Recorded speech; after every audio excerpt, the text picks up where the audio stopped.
Siguro que sim, ela faz é grata notícia que nós temos visita ave de team Dynamite que a participar da ronda van Aruba. Estava mais ou menos o luna passada, hora que nós temos e-mail para que nós por a sponsor o team aqui não. E tata tem double função, pois o team lo representar também o team de mama nang e mothers na Aruba, anteoria na locore na nombre de grupo ena. Para Kiko, no, Island Finance está pro sempre sports aqui na Aruba e está promete viajar Island Finance a sponsor time para participar da ronda van Aruba. Mas ainda, agora que nós sabemos que o time consiste de 4 damas, muitas mulheres, sina atlético e para Kiko, no. E Island Finance a decidido de sponsor o time Dynamite.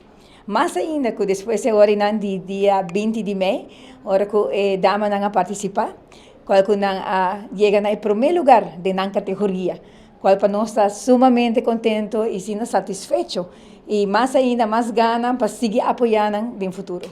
E time aqui, atleta aqui tem anos de experiência de corrimento que me nota, está muito difícil para preparação, não está em top shape cava, tá não mano essa fórmula é best team, se tá meta tá para formar best team para pôr riba caminho e por pôr recorde novo, então o que nós logra também. Seguro, nós temos também nós aí a contribuição de modern em Aruba com a ajuda da parte aqui, então é só para nós por logra responsa e também na representar modern nisso também para bom causa também ora. Seguro, atleta aqui normalmente nada queda de treino durante anos que minha carreira na loqueta continua e como time agora que me daria para conhecer laço hope stress também me querer nós lo vai para viajar para caminho mais. Na final, menino tem palavra de agradecimento, né? Jovem aqui e motivação para outro não?